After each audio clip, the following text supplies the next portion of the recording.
Film Memoir of Murderer mengisahkan tentang Kim Byung-soo, seorang pembunuh berdarah dingin yang memiliki penyakit demensia. Selain itu, film ini juga mengungkapkan penyebab Byung-soo menjadi seorang psikopat yang terjadi saat ia masih muda, serta perjuangan Byung-soo untuk menyelamatkan anaknya dari ancaman seorang pembunuh berantai seperti dirinya. Oke, tanpa berlama-lama kita langsung saja review alurnya.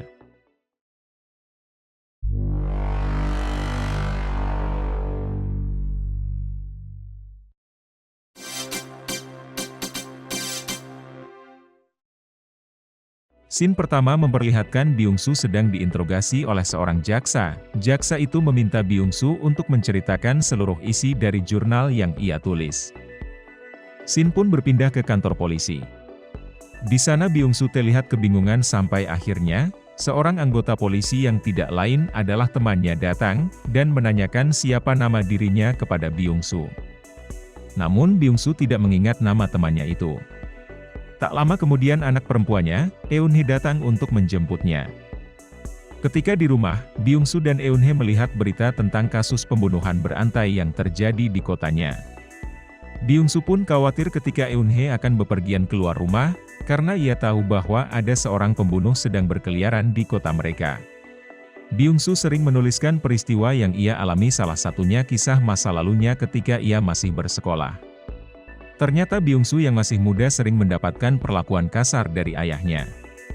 Ia dipukuli dan dihukum tanpa sebab yang jelas oleh ayahnya. Karena ia sudah tidak tahan melihat kakak serta ibunya disiksa oleh ayahnya, Byung-soo akhirnya membunuh ayahnya lalu menguburnya di sebuah bukit. Setelah mengubur ayahnya, Byung-soo ketakutan jika ia ketahuan atas perbuatannya. Namun yang terjadi adalah dia merasa hidupnya lebih baik tanpa ada ayahnya yang suka menyiksa dirinya dan keluarganya. Dia pun menyadari bahwa pembunuhan terhadap orang yang pantas mati adalah tindakan yang harus dilakukan, ia pun menyebutnya dengan pembersihan. Setelah itu ia melakukan pembunuhan yang selanjutnya. Ia mengubur sebagian besar mayat korbannya di sebuah hutan bambu. Byung-soo yang sedang mengendarai mobil terkejut ketika ia menabrak sebuah mobil yang sedang berhenti. Ia turun dan melihat ada darah yang tumpah dari bagasi mobil yang ia tabrak. Lalu ia mengambil sehelai tisu dan mengambil sampel darah di bagasi mobil tersebut. Byung-soo menyadari bahwa ada yang janggal dari isi tas yang berlumuran darah itu. Ia pun mengeluarkan alat rekaman miliknya, dan merekam seluruh data dari kendaraan yang ia tabrak itu agar ia tidak lupa. Dia meyakini bahwa pria yang ia tabrak itu adalah seorang pembunuh. Byung-soo yang penasaran mengecek darah yang ia ambil. Ternyata darah itu berjenis O, yang tidak mungkin seekor rusa memiliki darah berjenis itu. Byung-soo tahu karena ia merupakan seorang dokter hewan. Scene pun berganti. Ternyata pria yang ditabrak oleh Byung-soo adalah seorang polisi, bernama Min Tae-ju. Scene berganti dan memperlihatkan Tae-ju yang sedang mengejar seorang wanita penjudi. Akhirnya ia berhasil menangkap wanita itu. Di sana Tae-ju memukuli wanita itu hingga wanita itu tewas. Atas laporan Byung-soo sebelumnya, Tae-ju menghubungi Byung-soo untuk memberitahunya bahwa darah yang tumpah pada saat itu adalah darah rusa, dan ia memintanya untuk melupakan kejadian pada waktu itu. Byung-soo tidak percaya dan ia melakukan investigasi ke tempat di mana ia menabrak Tae-ju. Dengan insting pembunuhnya ia berasumsi bahwa mayat yang dibunuh Tae-ju akan dibuang di sebuah danau. Dugaan Byung-soo pun benar, di sana ia menemukan mayat seorang wanita di dalam sebuah tas. Karena hampir ketahuan, Tae-ju mengunjungi klinik milik Byung-soo, namun kliniknya tutup. Di sana ia bertemu dengan Eun-hye. Dan Eun-hye berkata bahwa ayahnya sedang tidak sehat sehingga kliniknya tutup. Di lain tempat Byung-soo sedang mengobrol dengan temannya yang seorang polisi. Ia lalu memberikan plat nomor mobil yang ia tabrak sebelumnya agar diperiksa oleh temannya. Beberapa hari kemudian Byung-soo mengunjungi kakaknya yang seorang biarawati. Dia memberitahukan kakaknya bahwa ia mengidap penyakit demensia. Dia berkata bahwa ia ingin dirawat oleh kakaknya ketika penyakitnya semakin parah. Ketika Byung-soo pulang dari kelas puisi, ia melihat Eun-hye sedang berjalan dengan Tae-ju. Ia pun langsung berhenti dan mengajak pulang Eun-hye, namun dihadang oleh temannya. Di sana Byung-soo merasa bahwa ia telah bertemu dengan Tae-ju, namun ia tidak ingat siapa dia. Keesokan harinya ia bertemu kembali dengan teman polisinya.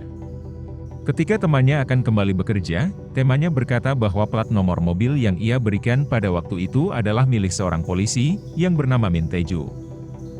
Byung-soo tidak ingat siapa itu Min Tae-ju, lalu ia menggunakan alat perekam miliknya dan memutar ulang rekaman yang menyatakan bahwa Min Tae-ju adalah pacar dari anaknya. Byung-soo ingat bahwa Min Tae-ju adalah orang yang ia curigai sebagai pembunuh berantai yang pada saat itu ia tabrak. Byung-soo pun mencari Eun-hye dan memarahinya karena ia berkencan dengan Tae-ju. Ia memberitahu bahwa Tae-ju adalah seorang pembunuh. Namun Eun-hye berkata bahwa Tae-ju mencurigai bahwa Byung-soo lah pembunuh yang sedang hangat dibicarakan di kotanya. Byung-soo pun menyadari bahwa Tae-ju telah mengetahui bahwa Byung-soo juga seorang pembunuh. Byung-soo pun bertemu dengan teman polisinya dan memintanya untuk mengecek sampel darah yang ia ambil pada saat ia tabrakan dengan Tae-ju. Beberapa hari kemudian Tae-ju pun mengunjungi rumah Byung-soo untuk melamar Eun-hye. Di sana Tae-ju berkata bahwa sebelumnya Byung-soo telah merestui mereka. Namun Byung-soo ingat bahwa ia tidak pernah memberikan restu apapun. Pada malam harinya Byung-soo bertemu dengan teman polisinya. Temannya berkata bahwa darah yang ia berikan adalah darah dari seekor rusa. Byung-soo kebingungan hingga ia mulai berpikir bahwa selama ini pembunuhan yang terjadi baru-baru ini adalah perbuatannya. Byung-soo yang kebingungan pun terbangun di ruangan tempat ia menuliskan jurnalnya. Ternyata Tae-ju sudah mengikat Byung-soo dan telah membaca jurnal pembunuhan yang ia pernah tulis sebelumnya. Di sana Tae-ju mengaku bahwa ia juga seorang pembunuh seperti Byung-soo, namun ia membunuh atas dasar keinginannya sendiri. Pada malam harinya Byung-soo mengikuti Tae-ju ke suatu tempat. Tae-ju pun terlihat membawa sebuah tas besar dan langsung pergi. Byung-soo pun masuk ke rumah yang Tae-ju masuki tadi. Di sana ia menemukan sebuah rekaman pembunuhan seorang wanita. Byung-soo pun langsung memberikan rekaman itu ke teman polisinya. Tae-ju pun datang dan menanyakan keberadaan Byung-soo pada 4 hari yang lalu, di mana Byung-soo bertemu dengan wanita yang berada di rekaman itu. Temannya berkata ia menemukan nomor teleponnya di handphone milik wanita yang tewas itu. Lalu Tae-ju menanyakan keberadaan Eun-hye, karena ia sudah tidak bisa menghubunginya selama 4 hari terakhir. Setelah dipaksa Byung-soo akhirnya memberitahukan bahwa Eun-hye berada di tempat kakaknya. Tae-ju berkata bahwa Byung-soo sudah tidak memiliki kakak lagi. Byung-soo yang tidak percaya, dia mencoba menelpon kakaknya, dan ternyata benar. Kakak perempuan Byung-soo yang sering ia katakan selama ini ternyata sudah tewas ketika masih bersekolah. Polisi pun mulai melakukan penyisiran lokasi hutan bambu yang dicurigai sebagai tempat Byung-soo mengubur wanita yang dibunuhnya. Dan ternyata benar jasad wanita itu ditemukan di sana. Karena tertekan Byung-soo pun memutuskan untuk bunuh diri, namun ketika ia akan melakukannya, tiba-tiba rekaman suara Tae-ju ketika ia sedang menyekap Byung-soo ternyata ada. Byung-soo langsung menelpon teman polisinya dan memberikan rekaman suara Tae-ju. Teman polisinya pun mengikuti kemana Tae-ju pergi dan di sana ia melihat Eun-hye ada di sebuah rumah di tengah hutan. Ia langsung menelpon Byung-soo dan memberitahu keberadaan mereka di mana. Namun ternyata Tae-ju sudah mengetahuinya dan langsung membunuh teman Byung-soo itu. Melihat Tae-ju membunuh seorang polisi, Eun-hye kabur ke dalam hutan. Namun Tae-ju dapat dengan mudah untuk menangkapnya. Tae-ju pun akhirnya membongkar identitas aslinya kepada Eun-hye. Tak lama kemudian Byung-soo datang, namun di sana penyakit demensianya kambuh dan ia lupa siapa itu Tae-ju.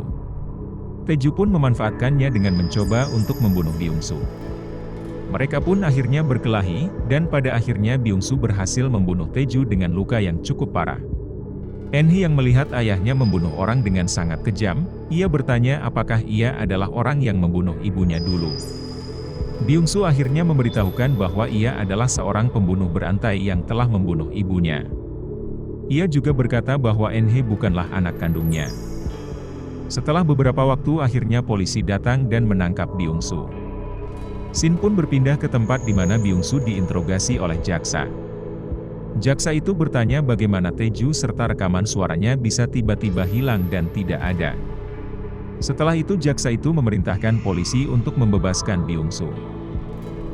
Byung-soo yang bebas pun berjalan dan ia mulai mengingat kembali kejadian pembunuhan, serta kebenaran tentang kasus pembunuhan berantai yang selama ini terjadi, yang ternyata adalah perbuatannya sendiri. Film Memoir of Murderer pun selesai. Mungkin itu saja rangkuman alur film Memoir of Murderer dari Resensi Film. Sampai jumpa lagi di video selanjutnya.